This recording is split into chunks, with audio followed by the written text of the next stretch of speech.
Hey everybody, welcome back to Gideon Stuff. Today we have a first impressions video, and it's of this thing. This is the Crescent 3.5-inch pocket knife. So earlier today I was at Lowe's picking up a geology hammer. About to go do a lot of field work, so I was just getting some odds and ends together. I saw this knife. And it looked really good. I think that's a good looking blade shape. This was the only one left on the shelf. And actually, when I bought it, when I went to check it out, the cashier, she was like, wow, a lot of these have been bought recently. So maybe this will be a pretty good knife. So yeah, 20 bucks. I figured I'd pick it up, talk about it here on the channel a little bit, and maybe we'll throw it into a cheap knife week coming up. We'll talk about that later. We're going to be getting into this today with the Outdoor Edge Lead Duck. If you have not seen the unboxing for this knife yet, you should check that out. We unboxed a lot of really cool stuff with this knife, including this bad boy. But yeah, definitely check that video out. If you want to check out all of my unboxing videos, I do have a playlist on my channel. Go to my channel playlist. There's an entire playlist that's just unboxings and first impressions. I've got playlists for basically everything. Okay, so blister pack. Opening blister pack from behind the camera is kind of weird. You guys can't tell, like the camera's right here in the middle of me. So like my face is like right here kind of. And so my arms are reaching around the camera. So it's kind of like a weird trying to like look through the camera, but also like look around the camera. Yeah, so let's hope I don't puncture my finger here.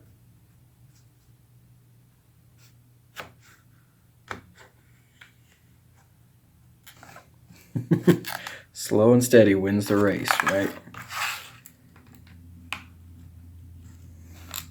I could also just, open it off camera, but I don't know. Sometimes I like to show cutting stuff on camera because I don't know, people like that sometimes. Okay. Get this boy out of here. Thank you, Le Duc. It's impossible to say the name of this knife without sounding like you're trying to be incredibly offensive to the entirety of France. But yeah. Le Duc. Okay. So, let's look at the box here a little bit. 3.5-inch blade, okay, cool. Trusted by the trades. It's an EDC knife, awesome. Harpoon blade, bearings, lightweight composite handle. This knife is pretty heavy. Deep carry pocket clip, looks cool. Limited lifetime warranty. Get to the back here, 5CR15 MOV blade. Not super impressed with that, but you know what? This is a cheap knife, and maybe that steel will be okay for what it is. They do this stupid thing. Designed, engineered, and tested in the good old US of A. Made in China. Yeah. Okay, well, let's look at this. So just looking at it in the package, there was a couple things that really attracted me to this knife. Number one, I like the blade shape. G10 scales, they look pretty good. I liked the pivot, but I could also tell nice thick liners. That's almost late lockup. And the pocket clip. Yeah, look at that. That is how you do a pocket clip. Come on. Big knife companies. Enthusiast appealing companies. If you can't do clips like this, what are you doing? This is a $20 knife made by Crescent, and it's doing pocket clips right. You have no excuse. Get your shit together.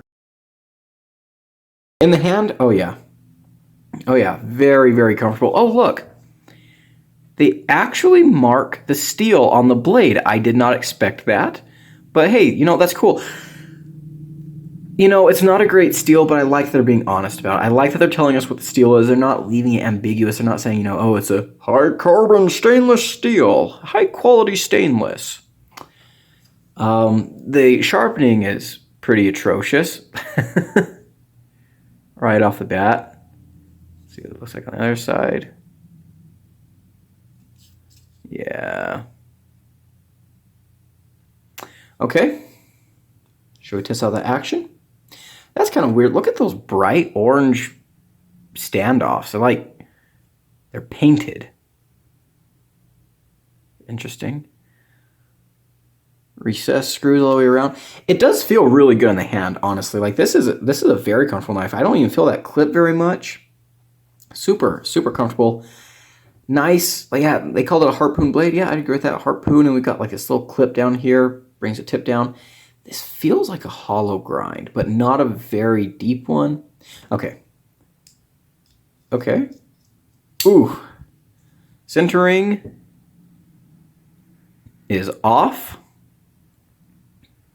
Oh, wow, look at this. It has captured stop pin. So you look in there, the stop pin moves with the blade. Ooh, wow. That is pretty gritty. Okay, we're gonna have to...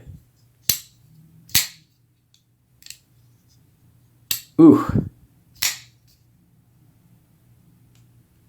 Tiny bit of blade play. Jeez. Okay, we might take this apart and do some tinkering, see if we can center it up, see if we can make that action a little bit better. Let's test the sharpness real quick. Actually,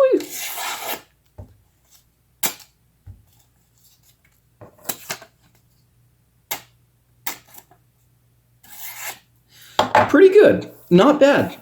That's actually a lot sharper than I was expecting it to be. I would say this is a good edge. Not a great edge, but a good edge. A lot better than a lot of other knives in this category that I felt out of the box. This was not bad. I'm actually pretty impressed. Okay, let's go ahead and let's see if we can take it apart. I'm wondering, so we have no access on this side of the pivot. So if this is a free spinning pivot, we are less screwed. I also kind of like the texturing along the edges. And I don't know if this is G10 or plastic. It kind of feels like G10, but it also feels like plastic. It kind of feels like Civivi G10, which I don't like on the Praxis. I'm not a big fan of this G10. It feels kind of plasticky. I can't really tell what's what, but I really like that thick liner. Got excellent access. The action is smoothening up. The centering is getting progressively worse.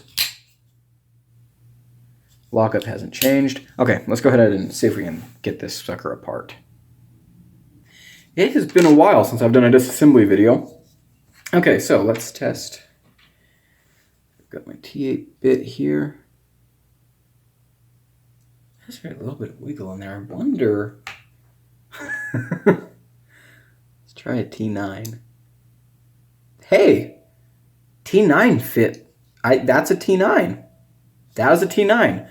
I wonder... Okay, let's grab a T6. I bet these are T6, but let's see. Yeah, T6. T9, T6. Whatever. I like the T9. That's pretty cool. Okay, actually, before I take this apart, I want to slide it in my pocket real quick just to see if that clip is... if it works as good as it looks. Oh, yeah. Holy cow. That is awesome. And I also just realized if they brought this up a little bit, it could almost be a front flipper. Okay, anyways. Oh, look, and they also did like one of those, I always like seeing this. They chamfered this area out so you can flip. Like your finger has a soft spot to land on. There's a lot of really cool stuff going on here, you know? I really wish it was in a better steel because I would, you know, hey! The screw came out. Yeah, I think we're probably going to be a little bit dirty in there. It kind of looks like we might have to do some cleaning, which is actually good because that means that I could probably improve the action quite a bit. You know, give it a little bit of a rub down. See if these...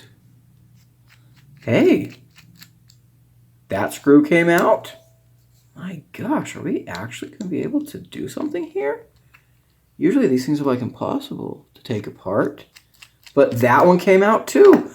Oh my goodness. And there we go. Wow. Yeah, there is no weight relief in this thing at all. Okay. Okay, so here's our bearings.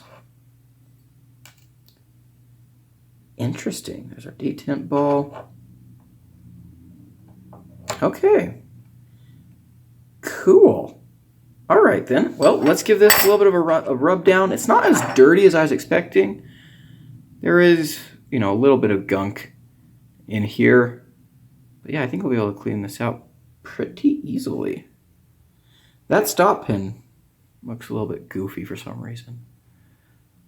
What's not looking right about that? Let's get in close. What?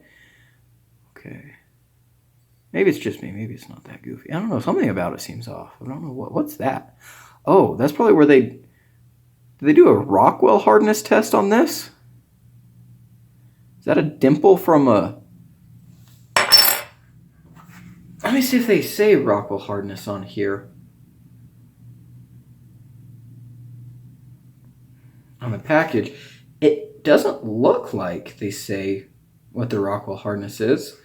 I think if they had tested it, they would have, but I don't know. Okay, interesting. All right, let me grab a rag, and we will get this cleaned up. I don't know if you guys like to... Doing disassembly videos is kind of interesting for me, I guess, because... I don't know, it involves a lot of ad-libbing, you know, because I'm trying to focus on cleaning up the knife, trying to focus on all that, but if I've got the camera rolling, I also want to be talking to you guys. So sometimes I like to just, like, turn the camera off because I don't like there to be, like, you know, dead air or me to just say the same thing over and over again. You guys let me know what you like. If you like me talking through these things, or you're either I just turn off the camera and show you when we're back together. Okay, where did I put my Loctite and my KPL? Okay, well, you guys aren't going to be able to tell this, but I paused the video while I went looking for my Loctite, and I found all kinds of cool stuff. Like this big brachiopod in a limestone matrix that I forgot I had found at some point. Okay, whew, let's get this son of a gun put back together. Got our Loctite, got our KPL. I think we're ready to rock and roll. Yeah, look at that. That's a D-shaped pivot. Wow. You know, companies that aren't doing D-shaped pivots, companies that aren't doing correct pocket clips, they really have no excuse anymore. You know, they really don't. If this little cheap knife can do it, they have no excuse. We're going to get this guy well oiled,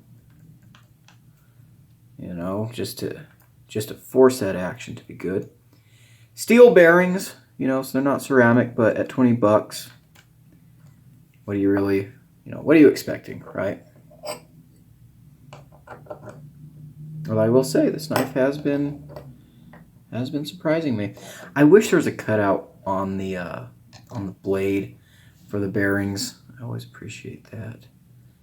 And I don't have any KPL heavy with me right now. We're just going to put a little drop of this in there. I don't know, it might do something.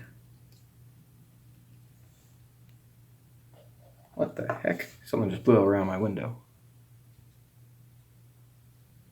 Okay, it's a pigeon fighting a Walmart bag outside my window. Yeehaw. Alright. Get these back on there.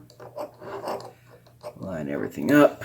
Might do this off camera just because reaching around. We'll be right back. Actually, this thing snapped right into place. I paused the video for 5 seconds and it snapped right into place.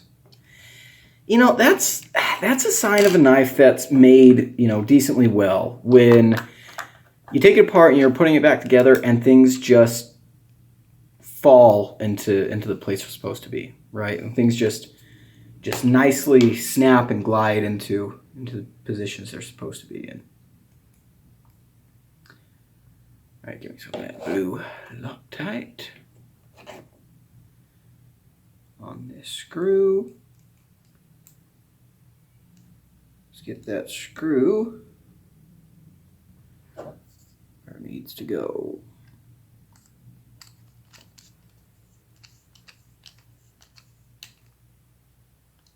Okay, let's see here. Whoa. Centering is still do wackadoo. In fact, I think it's even worse. Let's tighten this up a little. Okay, that made it a little bit better. Ooh. The action's no bueno. So, we're going to go ahead and back that off a little. Action. No blade play. Yeah, much smoother than it was before. Not dropping shut. The detail on this is actually pretty good.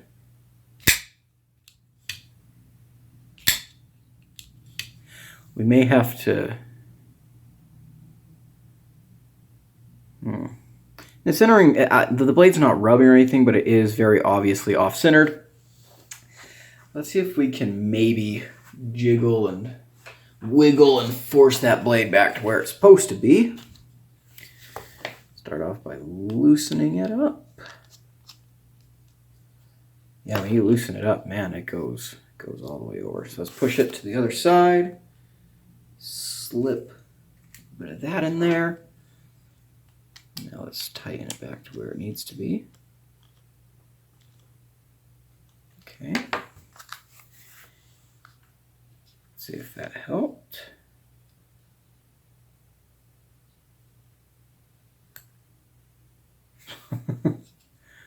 Right back over. Okay, let's do a little bit of tinkering.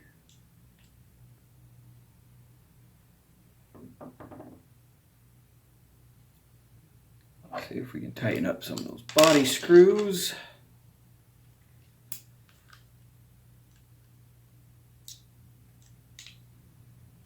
Sometimes you're going to center up a knife just by fidgeting with the body screws. Yeah. At this point, I mean, it locks up solid. The action is actually getting better. That's the wrong bit.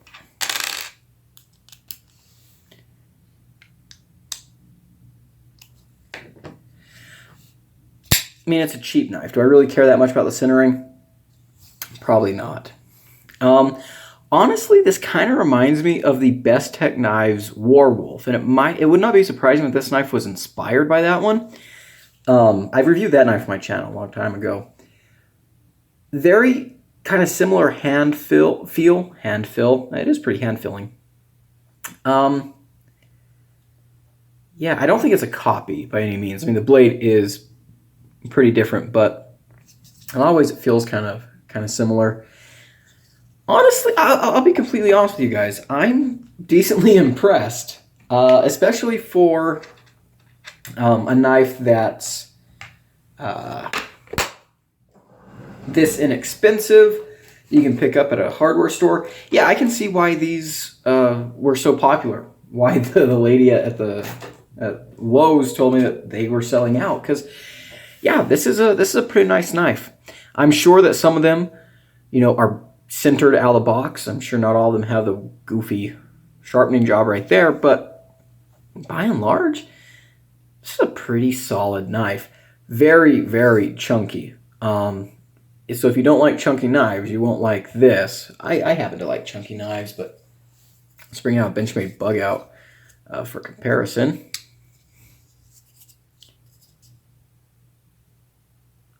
Yeah, it's a chunker. Let's bring out PM2. I didn't even think of the PM2. Yeah, he's pretty hefty. This knife doesn't miss many meals. Yeah, man, that action's getting better and better. I'm sure it'll wear in fantastically. Yeah, for just an average Joe EDC knife, I think this would be great. It's going to be super easy to sharpen, very useful blade shape, feels good, high quality. It's got a lot of elements that are premium, like the pocket clip, the ball bearings. Yeah, probably a pretty solid work knife. So, I want to hear from you guys. Do you want me to throw this in Cheap Knife Week? Because I'll tell you something. I'm working on a Cheap Knife Week Volume 3, spoiler alert, and I have 5 knives picked out. And that's how we, normally do Cheap Knife Week, is 5 knives. But I could replace one of them with this knife, or we could do a 6 knife Cheap Knife Week. That might be fun.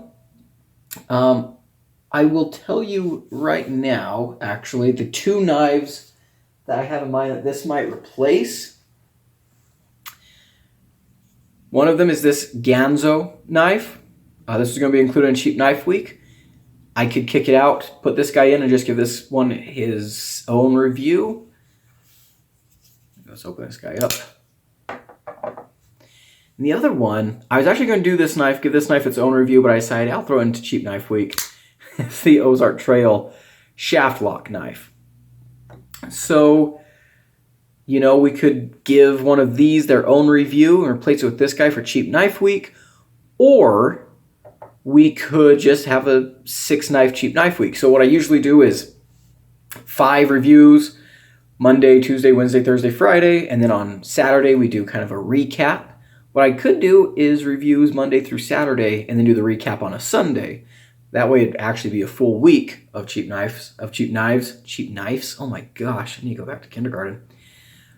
But yeah, let me know what you think. Yeah, I saw, like I said, I saw this guy today and I just kind of thought, hey, you know what? That's kind of cool. So, yeah, love to hear from you guys. Love to know what you want to see.